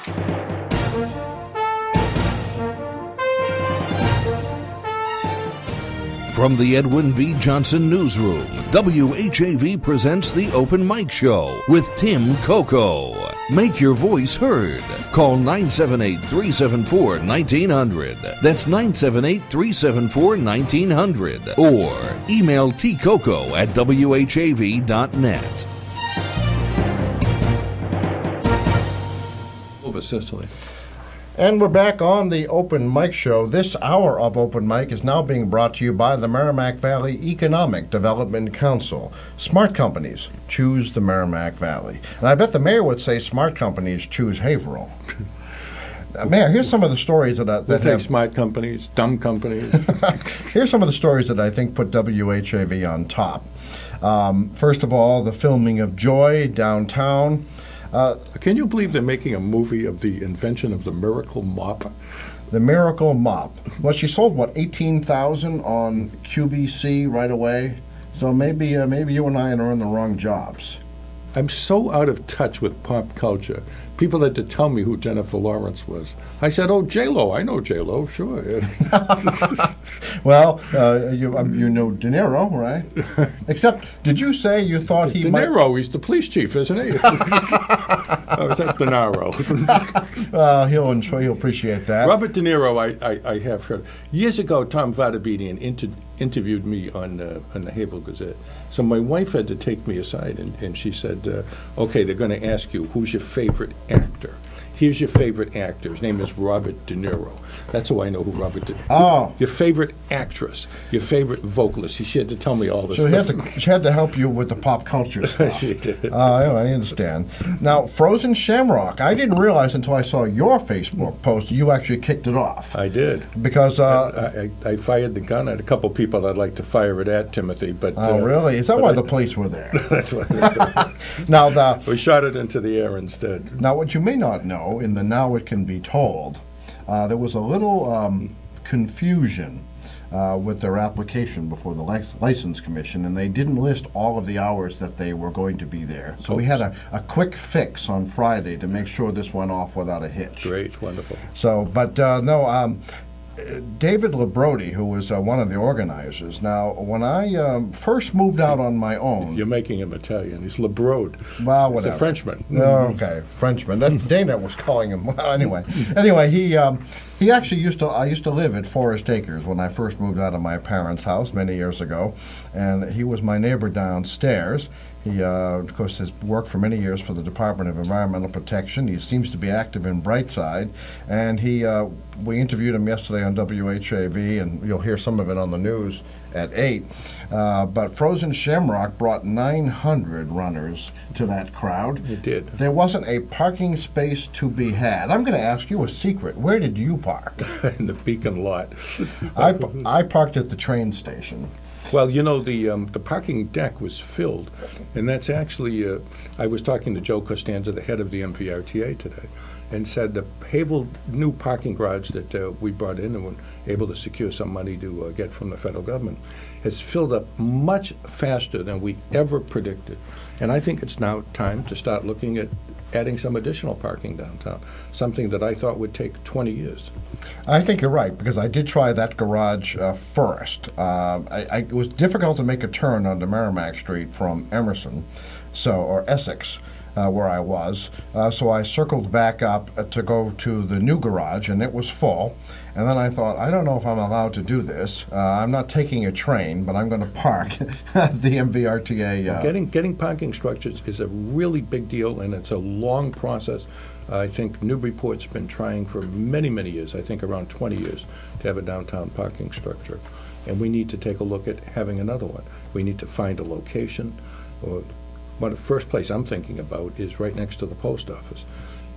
You hate to block the view of the river, but there is no view of the river. You have a very big flood wall right there. Big flood wall. You also probably have to work around, although Pentucket Bank many years ago was going to work around the conduit for Little River. Right. So you probably could find a way to do it. We could work around it. That makes a lot of sense. Well, here's some of the stories, and you have a lot to do with them, that has, I think, pushed WHAV over the top with people tuning in, because it was the only place they could find out about these things. We'll skip over some of the negatives. Let's just deal with the positives. Mass development. That's the quasi-public state agency. Is that how you would describe them? Yes. Finance arm does a lot, has helped Haverhill quite a bit. Because of Mayor Fiorentini's track record in the Haverhill Renaissance, they've decided that even more assistance is welcome here, so they have named Noah Koretz, if I'm pronouncing his name correctly. What do you know about Noah? Have you met him? No. He'll be up in a couple of weeks. He's going to be stationed with us full-time as an economic development specialist, and he's going to concentrate on Merrimack Street. And we have other developments we're hoping to bring into Merrimack Street. We're working on it, nothing we can announce. And, of course, the Great Harbor Place project, where there's a long way to go before that's completed. So we're just thrilled to have somebody else that can assist us. And more than a week ago, we had that story from Mass Development. I saw that. And then some other little positive things. F.W. Woolworths is going to live on in one way. The terracotta from the building has been saved and will be reinstalled downtown, much like the terracotta was saved from your first law office at the Grad building. It's part of the Goki deck right now. That's right. I think of that when I go by there. All right. They never should have knocked that building down. That was a mistake. Now, that one there was one of the beauties. And then we had another story, Woolworth's Gone, What You Never Knew About the Land, attracted quite a bit of attention. Did you know that it may have taken a few years to take Woolworth's down, but it took a few years to put it up, too. My uncle, Henry Fiorentini, if there's anybody out there that remembers him, give me a call. I still miss him. My uncle, Henry Fiorentini, talked all the time about how he used to go down and watch it being erected. It was interesting because, I don't know if you saw that story, but there was a group like New Bedford Realty Company, but they were actually in Somerville, but New Bedford Realty Company. And I guess they were originally going to lease it to the Woolworths people who had already had a store on Merrimack Street, and then they decided they would sell the property. There were lots of different permits, and then a group of merchants fought to make sure that that right-of-way to what was the right-hand side of the Woolworth building, and they fought to make sure that it would be deeded to always be open to the sky. That's how it's written. Great, I didn't know that. And the Woolworth building, though, is a tragedy. It was obsolete the day it opened. It was built with a business model that people would get off the trolley or the bus. There was no parking built for it on street or off street, and they had these newfangled things called automobiles. And it put it out of business. No, it's amazing, and that's kind of a tragedy of downtowns. Another story that got a lot of attention on WHAV, heard about it first on WHAV. National Magazine honored technology adoption at Haverhill schools. You're the head of the Haverhill School Committee. You had something to do with that. Are you pleased with the adoption of technology in the schools? Absolutely. We put a lot of money into that. We borrowed $900,000 a few years ago to upgrade technology, primarily at the high school. And they have what's called an iStore up there. And the kids maintain some of the websites. They do a great job. They're learning, and it's wonderful. We were glad to get the recognition. Excellent. Mayor, can you stay a bit longer, because we haven't even gotten to some of the big news stories. We're going to take a brief break. This hour, we have a movie review. It won't be for Joy. That's not out yet. We have a movie review this hour. Then we'll be back with more of the Open Mic Show and Haverhill Mayor James J. Fiorentini. Open Mic! Tim Coco and the Open Mic will be right back. Get in on the action. Call 978-374-1900 or email tcoco@whav.net. If you are enjoying this program, please consider making a donation right now. Your donations to not-for-profit WHAV help keep these vital community services on the air. Donate online at www.whav.net. This is Phil Christie. When local news breaks, the wave is there. Only local radio can bring you local news, but only WHAV does. Smart companies choose the Merrimack Valley. They're attracted by the region's technology and innovation, housing and education, workforce, arts, culture and recreation, and convenient location and easy access. Learn more and look at profiles of all 24 cities and towns at the Merrimack Valley Economic Development Council website at merrimackvalley.info. Catch the wave! This is Tom Hartman inviting you to tune into the Tom Hartman program on WHAV every weekday beginning at noon. I'm here 3 hours a day, 5 days a week, taking your calls live and providing all the news you need to know. The Tom Hartman program is your media support group for we the people. Again, please join me weekdays beginning at noon right here on WHAV. Remember, only local radio can bring you this progressive talk opportunity, but only WHAV does. This is Take Two Movie Review. I'm Mike Friend. This week, when critics and audiences are divergent. For those who check a certain review website, it's not uncommon to see that audiences and critics frequently have differing opinions about a film. Seeing a 38-point difference, however, is unusual and suggests the two groups are looking for different things. Critics, of course, are looking for a creative concept, an interesting or at least clever plot, and good character development. With Insurgent, the second movie from Veronica Roth's Divergent novel trilogy, there are problems in all of these areas. The concept is a continuation from the first one, so maybe it gets a pass there.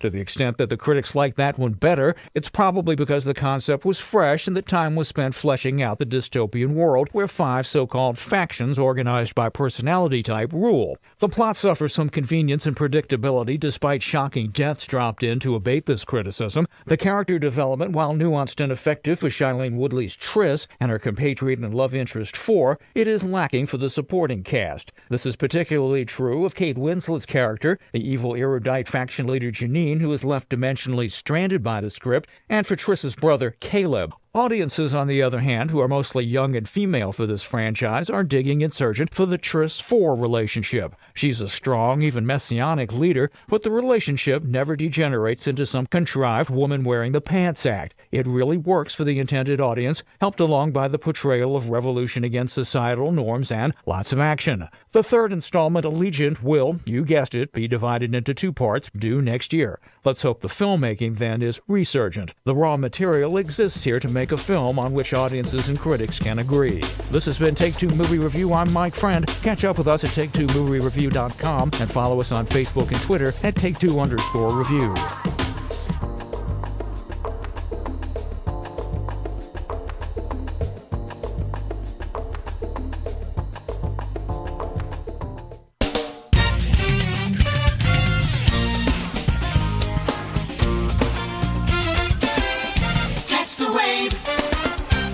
WHAV Open Mic.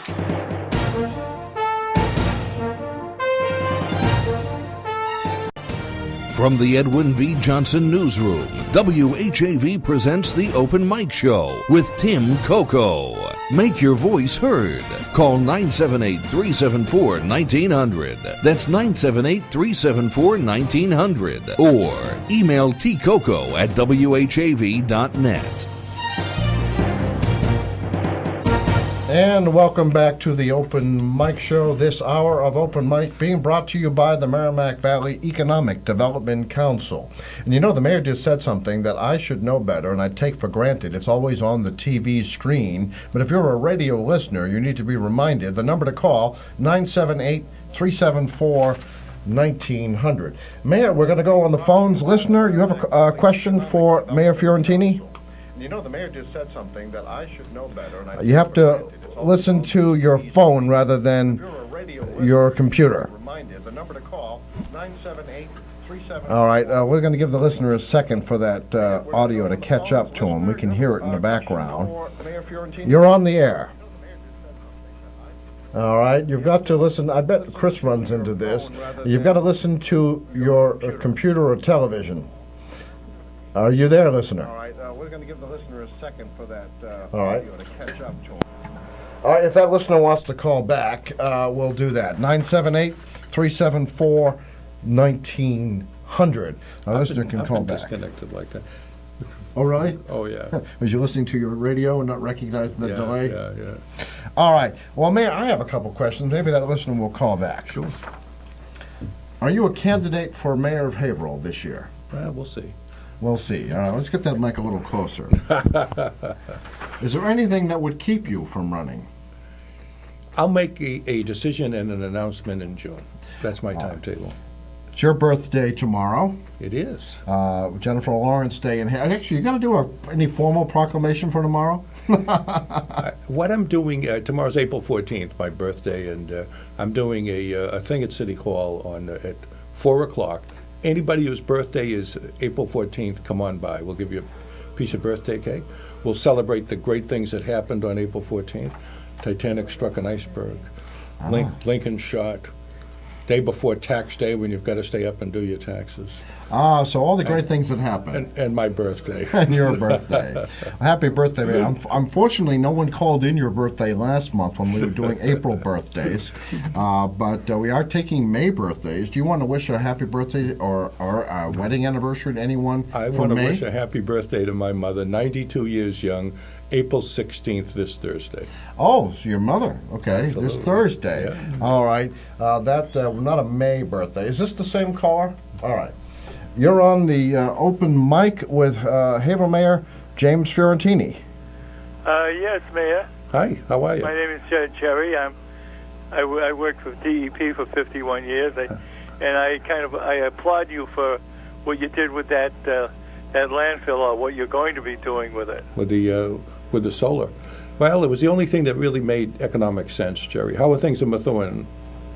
Yeah, there were 38 Superfund sites in Massachusetts. Predominantly, a lot of them are landfills. Yep. And we spent millions and millions of dollars trying to clean them up to pristine, pure, groundwater.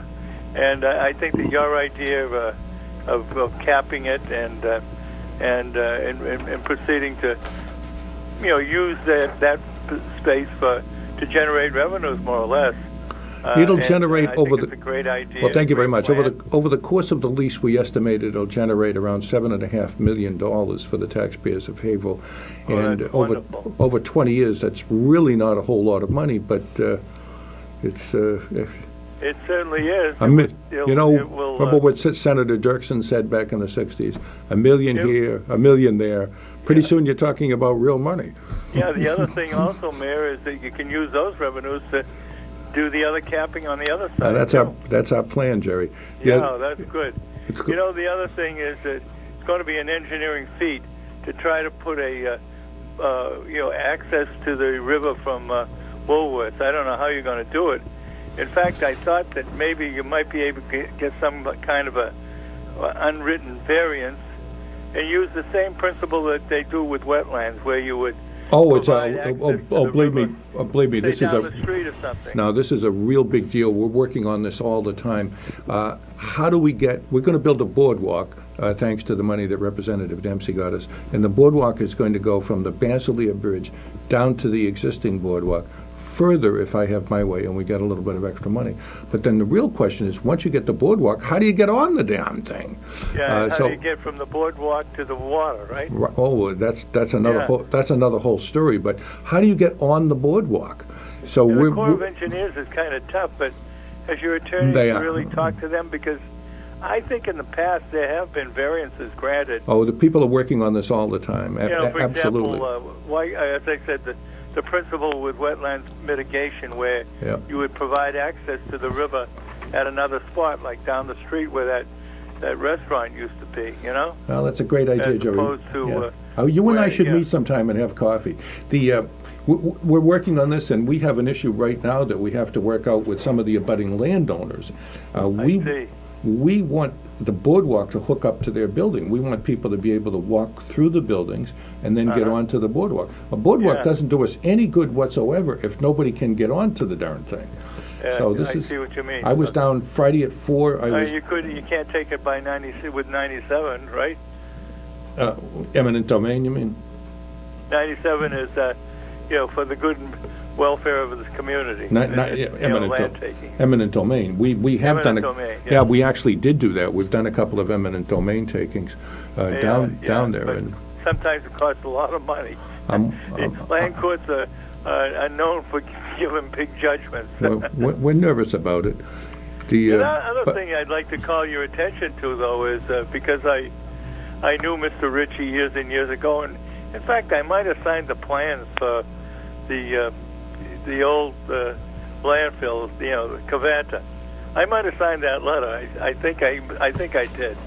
Well, anyway, Mount Covanta is getting higher and higher, and the question, I guess, is it's getting to a point where it's going to exceed what they call the slope requirements of the solid waste law. And I'm just wondering what you're going to do to address. Well, you can't do much about it. You don't own it, but it certainly would be a loss of revenue if the landfill had to be closed because they couldn't buy adjoining land, something like that. Well, let me begin by saying that I wish Covanta, Ogden Martin, as it was called in those days, had never located here. There's more lung cancer in Haverhill than there is in many of the surrounding towns. Oh, I didn't know that. I don't know if it has anything to do with that, but our health has got to come first. But they are here. They're not going to disappear. They're not going to go away. So we're negotiating with them now. They have a long way to go on their license from the state, but their host agreement with us expires next year. So we're negotiating that now. Yeah, they need land, though. They need land. Oh, I know, and they know. I understand. You're absolutely right, Jerry. They're working on that with the Rogers people who own that section out there. Yeah, I hope that there can be some negotiating, because as I say, it's getting to a point where it's going to be in violation of the solid waste regs. What did you call it, Mount Ogden? Yeah, Mount Covanta, I call it. Mount Covanta. There was quite a dispute a few years ago. Do you remember that, Tim, about what they should call it? George Deakin was on the city council then, and I don't remember exactly. Jim Ritchie owned the land, and Jim Ritchie. Yeah, and Councilor Deakin said they should call it Mount Ritchie, and then they called it Mount Deakin in retaliation, and they were both. He was amazing, though, Mayor, wasn't he? He was a truck driver. Jim Ritchie. Jim was my tenant at my beach house, and also he was my landlord. When my wife and I first got married, he owned the place that we first lived in, and I thought he was. Right? I thought he was a terrific guy. I really liked him. Yeah, he was. Yeah, he was. Yeah. I liked him very much. I knew him very well. Me too. Jerry, we're going to have to take a break for news, but those are excellent questions. Thank you very much for calling in. Thank you very much. Thanks, Jerry. All right, take care. Thank Bye-bye. you, Jerry. Mayor, can you stay through the news? What time is that? We've 8:05. Sure. All right. We have some excellent questions from the audience out there. We'll be back with more of the Open Mic Show after local news with Haverhill News Director, WHAV News Director Dana Esmel, national news from FSN, local weather with local meteorologists, and then back here with Haverhill Mayor James J. Fiorentini. Open Mic! Tim Coco and the Open Mic will be right back. Get in on the action. Call 978-374-1900 or email tcoco@whav.net. If you are enjoying this program, please consider making a donation right now. Your donations to not-for-profit WHAV help keep these vital community services on the air. Donate online at www.whav.net. It's 8:01. WHAV Merrimack Valley. WHAV is a not-for-profit service of Public Media of New England Incorporated. It's heard on 1640 AM, the web, at WHAV.net and participating cable television stations.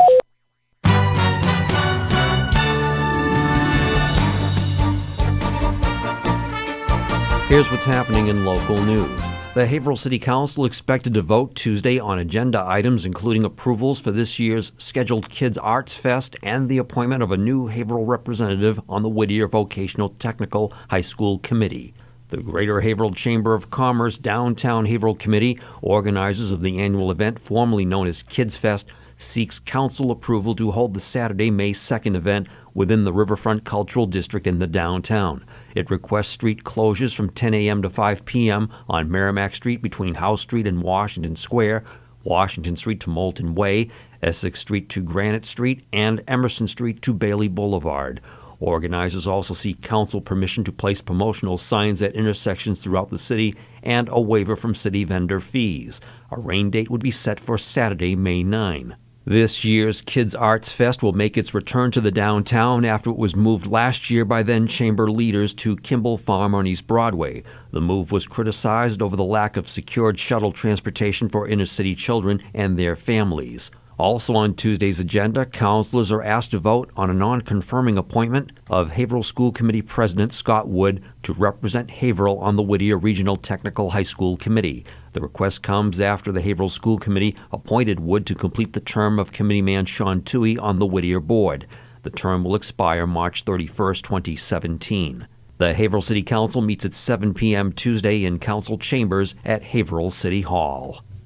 2 people are facing drunk driving charges in court after their separate arrests over the weekend. According to Haverhill Police, Melissa Clark, 38 of Haverhill, was arrested at 3:39 a.m. Saturday at 49 Lawrence Street. She is charged with operating a motor vehicle under the influence of liquor. Also, Leo Silva, 45 of Haverhill, was arrested at 3:34 p.m. Friday at St. James School, Primrose Street. He was charged with operating a motor vehicle under the influence of liquor, second offense. Silva was also charged with resisting arrest and with an open container violation. Hollywood is known for putting out pictures, but the only cameras in downtown Haverhill Sunday were those of onlookers. Spectators didn't see Jennifer Lawrence or Robert De Niro, but they did witness springtime Washington Street being transformed into Christmas season in downtown Dallas. Even Haverhill Mayor James J. Fiorentini was out taking photographs, but it was local business people who were the happiest. There's definitely been a lot more foot traffic, and with all the work down there, it's been backing up the traffic a little bit. Yeah, it seems to be a lot more people in town.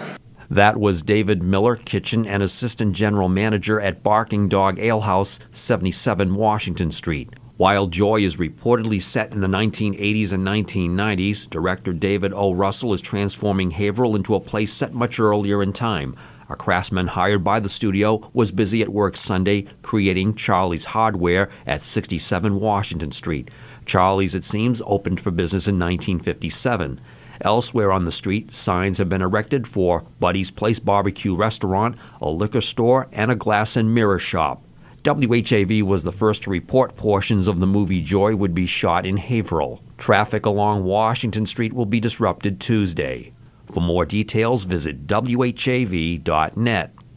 In local high school sports, the Whittier Tech Wildcats girls junior varsity softball team on Monday squares off against Lowell Catholic High at Ventura Park in Lowell. For more details, visit WHAV.net. Remember, WHAV is the only Haverhill-based news source, and it's always free. In the Edwin V. Johnson newsroom, this is Dana Esmail. From Feature Story News in Washington, I'm Rebecca Foster. Another candidate has entered the race for the American presidency. Senator Marco Rubio, a Republican from Florida, says he will seek his party's nomination. This as Hillary Clinton begins campaigning for the Democrats.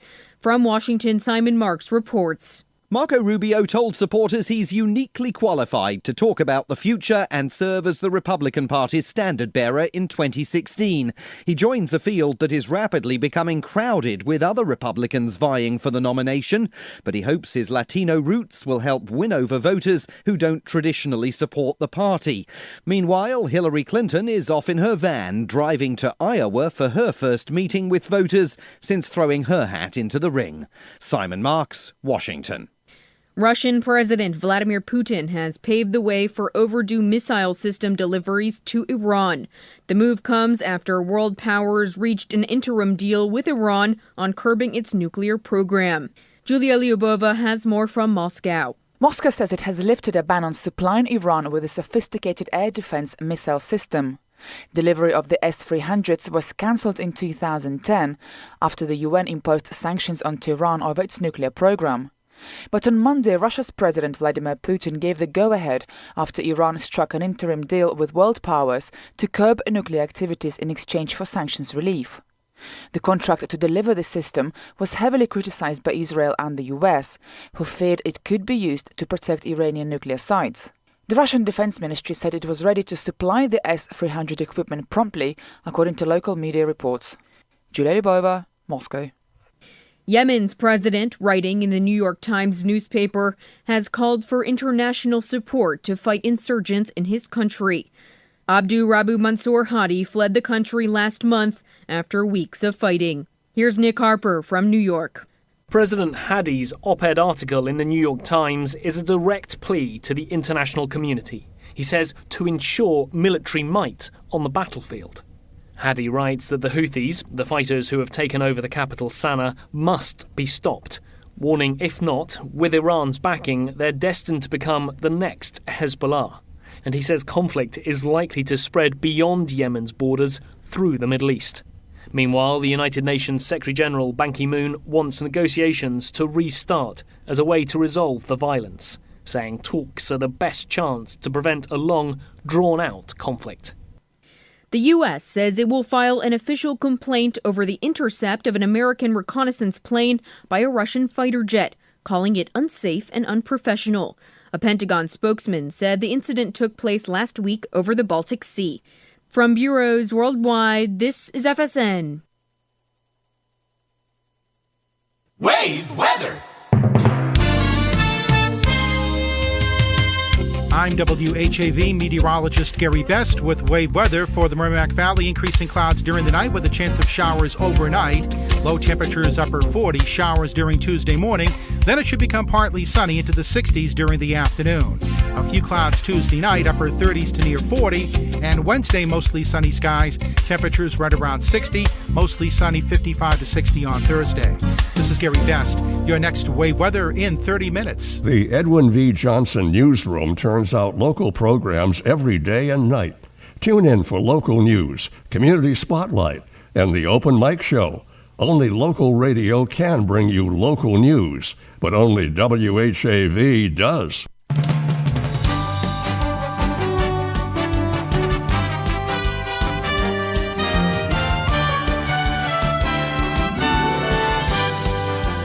Catch the wave, WHAV, Merrimack Valley.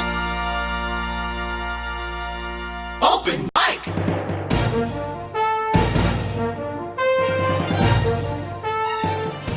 From the Edwin V. Johnson Newsroom, WHAV presents the Open Mic Show with Tim Coco. Make your voice heard.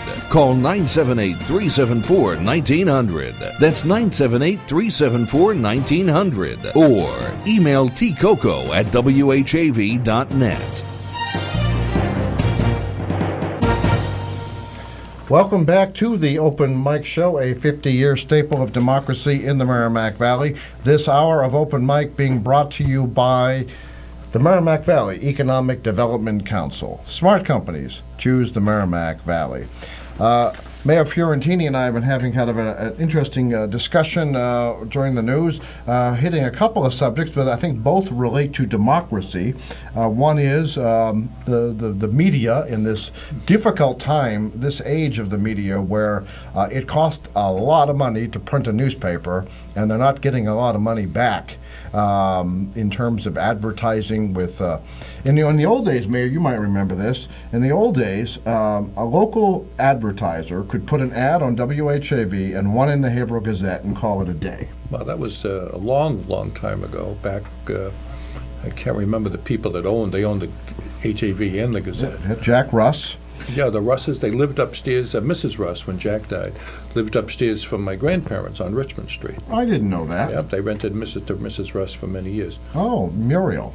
Muriel was Russ, her name. right. Well, but even after that, I mean, I'd say until, at least when I was there, at least through 1980, when I left the original WHAV, and then I went to the Gazette that year, an advertiser could put an ad in the newspaper, an ad on the radio station, and reach just about everyone there was to reach. Well, I'm not so concerned about the advertisers, but I am concerned about lack of an informed populace. It concerns me a great deal. Fewer and fewer people read the newspapers, and newspapers are critical, in my opinion, to a democracy, much as I have my arguments with them. And fewer people are engaged in vote. H.L. Mencken, the great journalist from a century or so ago, said that at any given time in America, 50% of the people read the paper and 50% vote. He said he hoped it was the same 50%. And by and large it was, people who were engaged. Those percentages are way down today.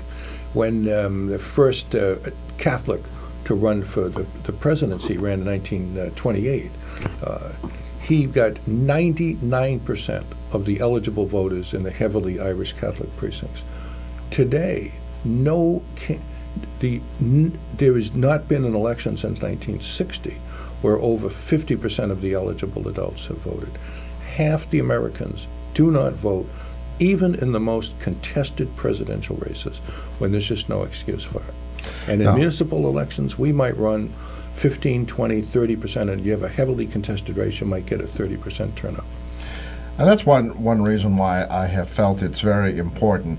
There's another group in town, and I'm going to do full disclosure. I backed that group originally, and in fact, and it's still possible that it will happen, that we'll work together someday, but there's a group called Haverhill Matters. Tom Stites, a great guy, made the observation, and he's printed this in trade journals and online, and made the observation that Haverhill was a news desert a few years ago. And WHAV, looking forward to the time it would have an FM station, thought maybe an allied effort with this group called Haverhill Matters might actually bring better news coverage. Unfortunately, and I'll say this publicly, you don't have to say anything about it, Mayor, if you don't want, Haverhill Matters lacks entrepreneurial spirit, which means it's risky. Yes, HAV is risky too. We're going to put up a tower and we're going to go on the air and spend thousands of dollars on equipment, and maybe no one will listen. But you can't do that in business. Your family all were business people. You were a startup law firm yourself. You've got to take some risks. I started with $55. You started with $55. I did. So I went down to Cal Rouleau, Surplus Office Supply. It was his first client, and I think I bought a used desk for around 10 or 20 bucks. I went up to Radio Shack and got a telephone, but I didn't have any money for law books. And so Vinnie Grad, by the way, gave me free space down in the Grad building if I did some collections for him. I had no money for rent. And so I had no money for law books. There were no computers in those days, of course. I didn't have a typewriter. So I started going out with this nice girl named Martha Cooper, now my wife, and she said to me, "Jim, is this crazy? You have a car and you have a motorcycle, but you don't have any money for a typewriter, and you want to start a law practice." So that was the end of the motorcycle. I traded it for an electronic typewriter. Oh, and that's how that worked. No, actually, I think King Davis tells a similar story about the Grad building. I think he moved in with his brother when he started his real estate firm. I can't remember what his brother did. Insurance, maybe? I think so, yeah. And he said what they did is they used doors. And I guess there were kits you could buy to add links to the doors to make them into desks or tables.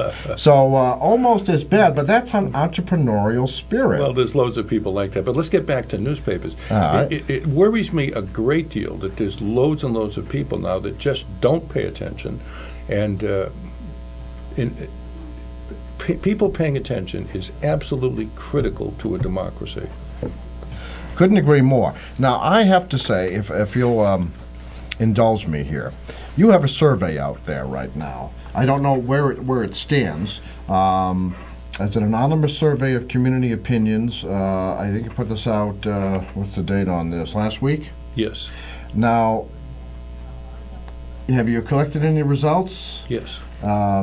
Is the survey still operating? I don't know. I'm not sure if what date I put that it would expire. Oh, okay. All right. So someone might be able to. Right around now it does. All right. This is a pretty comprehensive survey, and frankly, as a news person, or at least working at a news station, volunteering, I found that you had an item in there that was pretty interesting, and it was about if the medical marijuana facility had a host agreement that generated $500,000 up to, would people then be more supportive if they weren't already? I think something along those lines. Can you give us any hint as to your results yet on the survey? And by about 2-to-1 margin, people are in support of a medical marijuana facility. But you know, the issue for me is that the public has already voted on medical marijuana. There was a great piece. I was a little late because I was watching it on CBS News today about some kids who were prescribed medical marijuana, and it's been a great relief from their epilepsy. It's these are cancer patients. These are people with epilepsy. These are not people that want to get high. That's a whole different story. No, actually, I agree with you, and I said that on this program. I agree that the voters approved it, and that what the voters' word is absolute. And it was actually by a larger margin, like 63%, or 64% in Haverhill. 64%, and to give you an idea of what 64% means, the largest presidential landslide in the history of the country was the Roosevelt re-election in 1936, where we got 61%. So this was a bigger landslide than Roosevelt's re-election. Now, one area, though, where I personally, and this is an opinion show, this does not make its way into the news, one area where I think that the opponents have a little bit of something if they would only focus on that issue itself, and that is that it was a rather convoluted process, not just in Haverhill, but statewide. Sure, absolutely. I think the State Department of Public Health botched the whole thing. And that's neither here nor there, though. The fact of the matter is that medical marijuana, now I have no problem, and I've said this many, many times, I have no problem with the carefully regulated, safe use of medical marijuana. I think the question is, can we carefully regulate it enough in Haverhill? Can we get a fair and reasonable host agreement? Can we make sure that it's not abused? Then you have another question on your survey, and that relates to downtown parking. And just listeners, full disclosure, the mayor let me know he wasn't happy with a headline on WHAV's web story. Although you cannot hear the headline on the news. You can't hear the headline on the news because the headline was, Twitter people, if any of you are Twitter users, and if you're not, you're limited to 140 characters. On the headline, we have even less than that, and it's tough to summarize it. But the mayor, took us to task, and that's his right, for a headline that talked only about the on-street parking fees that would go up, as opposed to that would double, as opposed to the lots that are more popular where you. I think this was in your survey. Yes. Off the top of my head, but there were many other options, and I think I think I got this from the survey. I'm going to ask the mayor to jump in right now, and that is that the idea is to discourage people from parking on the street. So you have higher fees or disincentives. Well, that's the idea, and you always want to keep your downtown affordable. So there's always that balance, and I haven't completely made up my mind what to recommend to the council on this. But the whole idea of the parking plan we put in 3 years ago was really simple. You want the most expensive parking to be on the street. You want to move people along so the street is reserved for customers. Somebody going to a restaurant, somebody getting their hair done, somebody going into a bank, and when they're done, they leave. You absolutely do not want commuters on the street. You don't want employees on the street. And then you want to have parking that's a little bit less expensive in the lots. So somebody's going to be there for 2 hours, 3 hours, 4 hours. They'll be in the lots. And then you want your least expensive parking, free parking, to be on the outskirts. And I said at the time, I want everyone that goes downtown to say, I'm going to beat this system. I'm not paying for parking. I'm going to walk a little bit. And overwhelmingly, the system has worked. When we did a survey, we surveyed 75 people who parked, and we found that 68% of them said they think the system's working just great. They thought it was overwhelmingly thought that it was fair and that it was reasonably priced. But there are problems. The hours was so convoluted. I wouldn't say convoluted, but the hours are not uniform. And many times people have complained to us they can't figure out, do I pay at 3 o'clock, 10 o'clock, when do I pay? And we do have a problem in some areas where they're still clogged on the streets. Our goal in the program was to have no more than 85% occupancy, a minimum 15% vacancy rate at all times. And we've achieved that in some areas, but not in others. So we're taking a look at it. All right. Now, is there can you give us a preview of what your answers are on the survey, on the parking? I've surveyed downtown parking many times. I've surveyed different groups. Overwhelmingly, people support the parking plan. What about this survey? Yes, overwhelmingly, people support pay for parking. All right. Now, pay for parking, I suppose the only concern I had as running an opinion talk show, and this is opinion, it's not news, is that, again, it goes back to democracy. Did enough people know that this was going to be before council? All WHAV did is what we call in the industry an advance. It was on the city council agenda. It's Monday morning. The agenda is available. It comes out Friday night. Monday morning, okay, what are the top stories before Haverhill City Council? And then run the story. Now, I understand, and I'm going to interrupt myself. Superintendent Scully said something Thursday night at the school committee that I bet you'll agree with, because I did. You can tell people 100 times. You can send home notes with the kids. You text them. You have a phone blast to them. You email them. And there's always a group of people that says they never knew about it. Absolutely. That is something that really perplexes me as mayor, is how do I notify people? We do robocalls. We have community. I have a newsletter, Facebook. I have 3 Facebook pages, Twitter. And at the end of it all, there's always people that say, no one told me. And did you find that to be the case when this showed up at City Council? No, not really, because we'd done, it's only a small group of people that are interested in downtown pay for parking, and we pretty much had engaged them. Let me ask you a related question, and this was, again, this is an opinion show. I took issue with the State Ethics Commission telling a third of our school committee that they can't vote on an issue and telling a third of our city council they can't vote on another issue. Do you think the Ethics Commission went too far with those rulings? No, I don't. I think they were right. They did rule that I could vote at the school committee meeting. No, I think they were correct. The 3 city councilors are somewhat associated with the downtown. Councilor Sullivan on the 2nd floor with a law firm. Councilor Melinda Barrett with a storefront. Maybe that's closer to parking. And then Councilor McGonigal runs a business. I don't think he has any foot traffic to that business. It's a professional firm, recruitment and staffing. I thought... doesn't that overburden you to take 3 votes out of the equation? Well, it's the council rules that concern me. The council rules say we must always get 5 votes. Well, if there's only 5 councilors voting, that means if I get 80% of the councilors to support it, I still lose. So that's what concerns me. Oh, so you would think that if the total number that are allowed to vote, majority of that. That's what the school committee rule says. If you get a majority of the people voting, that's what happens. All right. Having to get 100% of anything is very, very difficult. But I've been meeting with downtown restaurant owners. We'll work all this out. This will work out. When this comes back, they've had some great suggestions, by the way. Can we give 15 minutes free parking? Can we have more for 15-minute spaces? Can we have some resident-only parking on certain streets? One of the restaurant owners who was at the meeting said, I'm not really concerned with, in a very small number of places, going from 50 cents to $1. $1 is what every city charges nowadays.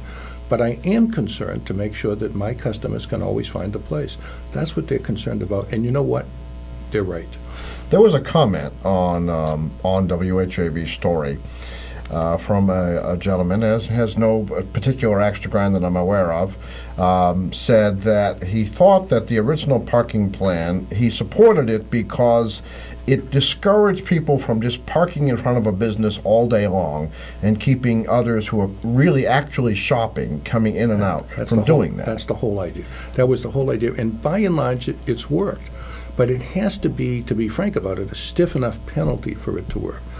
If people say, well, I'm going to park here, but what's happening now in some areas, people are saying, well, up until 3 o'clock I don't have to pay. And then from 3 to 5, it only costs me $1. So I can keep my car there all day long from 8 in the morning until 5 at night for $1. And that's tough.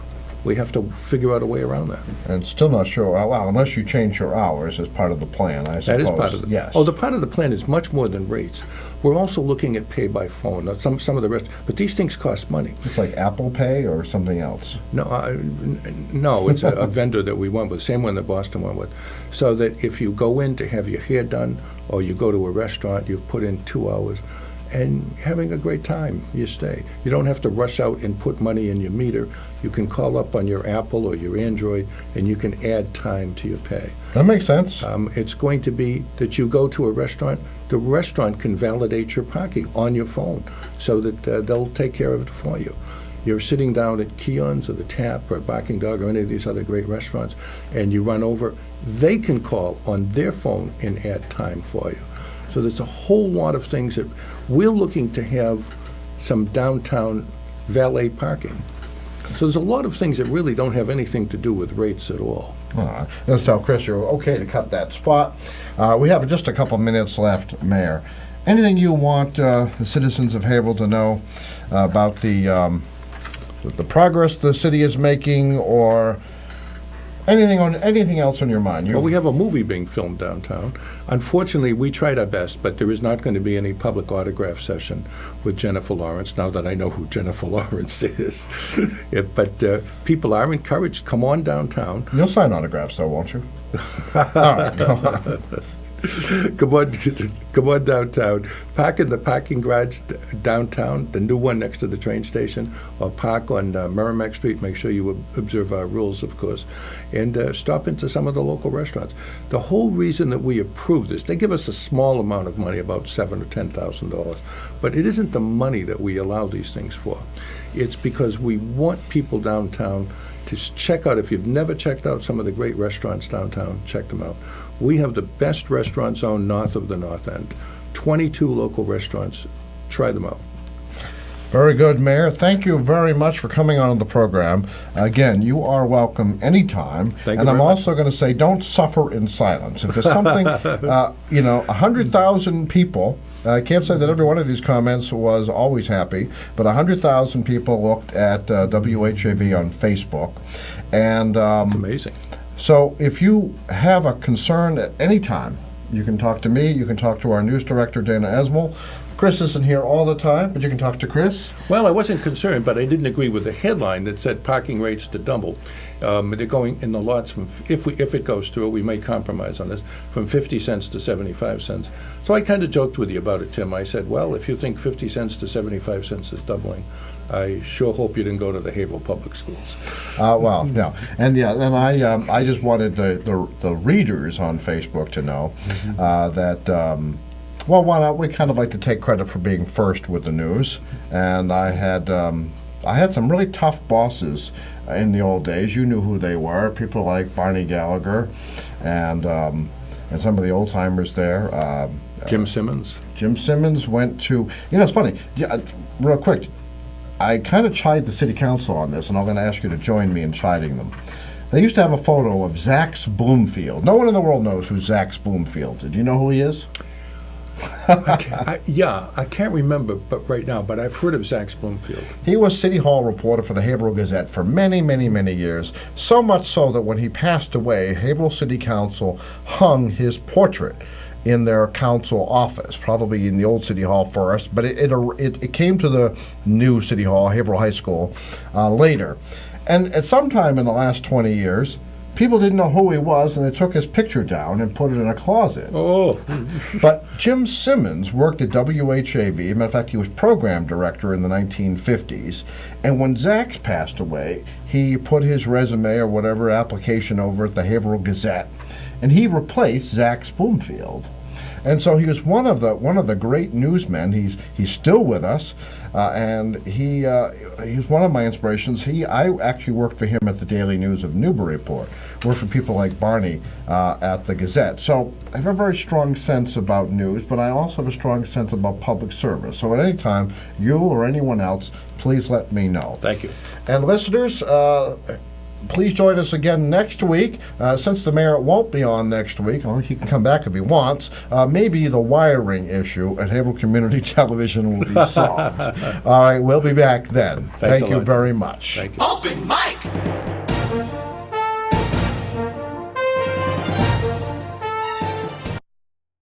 Coco Live on the Open Mic again next Monday night at 6:30. The opinions expressed on the Open Mic Show are not necessarily those of WHAV, its underwriters, or affiliated stations. The Open Mic Show came to you from the Edwin V. Johnson Newsroom.